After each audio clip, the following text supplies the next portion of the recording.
और मेरा ऐसा मानना है कि भगवान की बात को अगर छोड़ दिया जाए तो ये सीट इस बार निश्चित तौर पर भारतीय जनता पार्टी लड़ेगी। विधानसभा का चुनाव निश्चित तौर पर अपनी धरती माँ शिवहर के लिए और शिवहर के आम जन के लिए मैं ये चुनाव लड़ूंगा। चाहेंगे कि शिवहर की राजनीति जो चूंकि चुनावी वर्ष है और चुनावी सरगर्मी काफ़ी बढ़ गई है और इस दौरान अलग अलग जो भी प्रत्याशी जो पिछले वर्ष उम्मीदवार थे और इस बार क्या लग रहा है और इस बार क्या कुछ नया होने वाला है, क्या कुछ कमियां रह गई हैं शिवहर विधानसभा में जिसको लेकर के अब ज़रूरत है उसको उस कमियों को दूर करने की, और कैसे आप इस चीज़ को देख रहे हैं? देखिए, कमी और जो कमी है वो आम जनता से आप लोग भी घूम घूम के सर्वे किए हैं, देखे हैं क्या स्थिति है। आपके संज्ञान में भी होगा क्या कि क्या कुछ कमियां नजर आ रही हैं? कमी, अभी आप राजस्व की बात पूछ रहे हैं, अगर जनप्रतिनिधि अगर स्ट्रांग होगा और उसको ध्यान होगा आम जन के सुख और दुख का, तो ये कभी मामला बनता क्या? नहीं बनता। अगर वो इस पर एक पूर्ण विराम लगाते तो ये कम होता। हमारे शिवहर में तो ये हाल है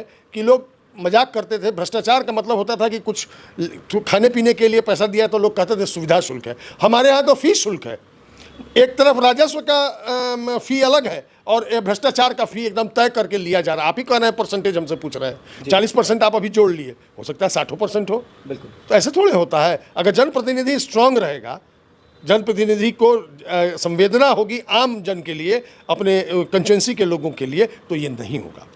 हाँ, नहीं होना चाहिए, लेकिन ये कमी है और ये सभी लोगों को खल रही है। अच्छा, चुनावी वर्ष को किस रूप में देख रहे हैं शिवहर विधानसभा को लेकर के?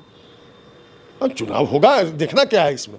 और अभी तो 6 महीना बाकी, 4 महीना 5 महीना है, अक्टूबर नवंबर में चुनाव होगा और इंटरेस्टिंग चुनाव होगा। इंटरेस्टिंग होगा, मैं यही जानना चाह रहा था, चूंकि इंटरेस्टिंग की बात आ रही है और आप हमेशा जनसंपर्क में रहते हैं और लोगों के बीच भी रहते हैं, तो जैसे कि लोगों से जिस प्रकार से अभी माहौल बना हुआ है, अलग अलग जो भी उम्मीदवार अपने आप को समझ रहे हैं वो जनसंपर्क में वो भी लगे हुए हैं और वो भी अपनी दावेदारी पेश कर रहे हैं, तो आप अपना स्थान कहाँ देख रहे हैं और किस रूप में देख रहे हैं? मैंने हर बार चैनल से और आपके बीच आपने भी मेरा इंटरव्यू किया था, मैंने कहा था कि इस बार मैं विधानसभा का चुनाव निश्चित तौर पर अपनी धरती माँ शिवहर के लिए और शिवहर के आम जन के लिए मैं ये चुनाव लड़ूंगा, ताकि जो राजनीतिक अनिश्चितता हमेशा बनी रहती है, लोग आम जनों के हित की रक्षा नहीं होती है, उसके लिए मैं ये चुनाव लड़ूंगा। अब ये जनता, ये आम जो लोग हैं और जो कार्यकर्ता हैं, उनका विश्वास अगर मैंने प्राप्त किया तो मैं चुनाव अगर जीता तो वो दिखाई देगा कि किस प्रकार का शिवहर हम लोग निर्माण में लगते हैं। बिल्कुल, चूंकि आप वर्तमान में बीजेपी के एक नेता हैं और जनप्रतिनिधि हैं, पिछले कई बार चुनाव अब लड़ चुके हैं, तो क्या लग रहा है कि बीजेपी की तरफ से शिवहर विधानसभा के लिए आपको टिकट मिलेगी, ऐसी कोई आपको आश्वासन? मैं अभी टिकट की बात नहीं कहूँगा, इसलिए कि टिकट का मामला तब आता है जब निश्चित तौर पर ये स्पष्ट हो जाएगा कि ये सीट भाजपा लड़ेगी। और मेरा ऐसा मानना है कि भगवान की बात को अगर छोड़ दिया जाए तो ये सीट इस बार निश्चित तौर पर भारतीय जनता पार्टी लड़ेगी। बिल्कुल, तो ये आप मान के चलिए, ये टिकट का कहानी तब होगा जब समय आएगा।